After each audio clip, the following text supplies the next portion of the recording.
Today, we're talking about something pretty wild. We're going to break down how you build a brain, not for a person, but for the next wave of robots, the ones designed to walk and work and operate right alongside us. We're diving deep into the tech behind NVIDIA's Project GR00T, which is a foundational AI model for humanoid robots. All right, let's get into it. Whenever we talk about AI this advanced, especially robots that can move and act in the world, one question always comes up first. With robots that can do what humans do, are we all about to be out of work? It's a huge concern, and you hear it all the time. But what if that's the completely wrong way to look at it? The source material for today's explainer flips that whole idea on its head. It suggests that actually, for a lot of the world's most advanced countries, the real problem isn't that there are too few jobs, it's that there are way too few people to fill the jobs we already have. Okay, get this. This number, 4.2x, is really the core of the whole issue.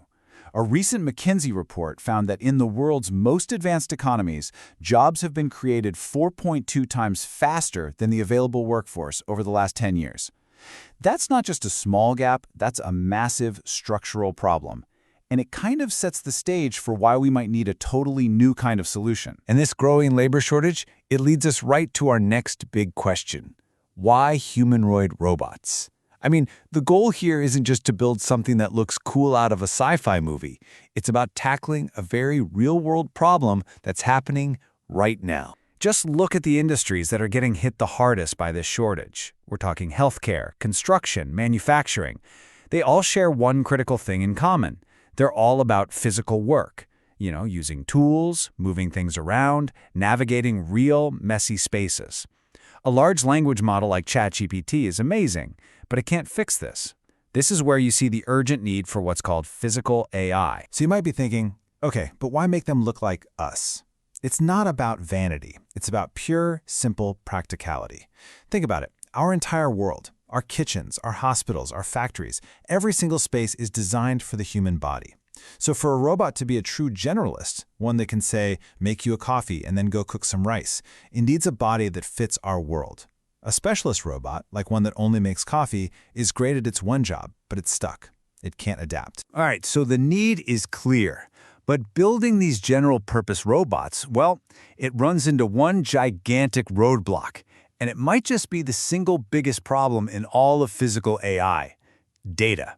More specifically, the extreme lack of high-quality training data. This quote from one of the lead engineers on the project, it really says everything. The strategies that they came up with to solve this, they weren't just some cool ideas they had in a lab.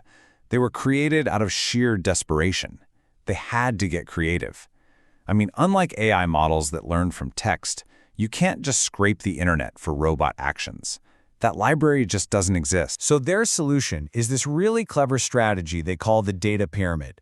Think of it like this. At the very, very top, the peak of the pyramid, you have the absolute gold standard, real-world data where a human is actually controlling a robot. It's perfect data, but it's super expensive and hard to get. Then, in the middle, you've got synthetic data, which is generated inside a simulation. You can make an infinite amount of it, which is great, but building those simulations to be realistic is a ton of work.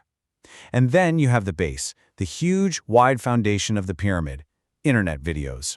Just think of every cooking tutorial on YouTube. It's a massive, almost endless resource, but the data is all messy, it's unstructured, and a robot can't just use it. At least, not directly. Okay, so once you have a strategy to get the data, the next huge piece of the puzzle is building a brain that can actually use all that different data to think and act in the real world. And the way the GR00 model is designed, its architecture, is where things get really, really smart. The model's whole structure is inspired by that famous book by Daniel Kahneman, Thinking Fast and Slow. So it has two systems working together. You've got System 2, which is the planner. This is the slow, deliberate part of the brain. It takes a big, complex command like pick up that object, and it breaks it down into a series of small, simple steps. And then you have System 1, the executor.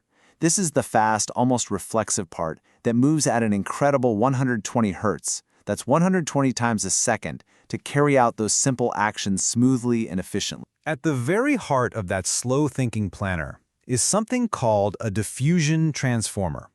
Now, this is the same kind of core technology that powers image generators like DALL-E. But instead of generating a picture from a text prompt, it's generating a plan of action from all sorts of inputs: what the robot sees, the command it was given, and its own physical position. It's what lets the robot make sense of a messy situation and come up with a coherent plan. But a plan is just an idea, right? You need a way to turn that plan into actual physical movement. And that's the job of the action decoder. You can think of it as a universal translator. It takes the general plan from the main brain and converts it into the exact motor commands needed for whatever specific robot body it's connected to. This piece is absolutely the key to making the whole model a true generalist. And that action decoder is what enables one of the most powerful ideas in this entire explainer: the concept of one brain controlling many different bodies. It means you can take that same core AI, that same foundation of knowledge, and you can apply it to a super dexterous humanoid hand, or a big industrial robot arm, or maybe even new robot designs we haven't even dreamed of yet. So how does this brain actually learn? The source material gives a fantastic analogy.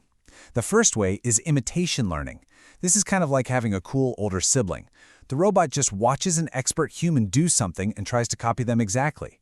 It's really effective, but you're always limited by how much of that expensive expert data you have. The other way is reinforcement learning. This is more like being an only child. There's no one to copy. You just have to learn by trial and error, trying to get better and better to achieve a goal. This helps get around the data problem, but making what you learn in a simulation work in the real world, that sim-to-real gap, is still a huge challenge for researchers. So, to bring it all home, this entire approach really stands on three main pillars. First, there's the data pyramid. That's their smart strategy for solving the huge data shortage problem. Second, you've got the dual system architecture, that fast and slow thinking brain, where the planner and the doer are trained to work together perfectly. And third, it's a generalist model, which, thanks to that action decoder, means one central brain can learn to control many different types of robot bodies for many different kinds of jobs. And all of this, the incredible engineering, the undeniable progress, it all leads to this final thought. As this tech keeps getting better and starts moving out of the lab and into our world, it leaves us with one heck of a question to think about. If you have a robot that can learn to do basically any physical task, what's the very first thing we should teach it? Thanks for watching.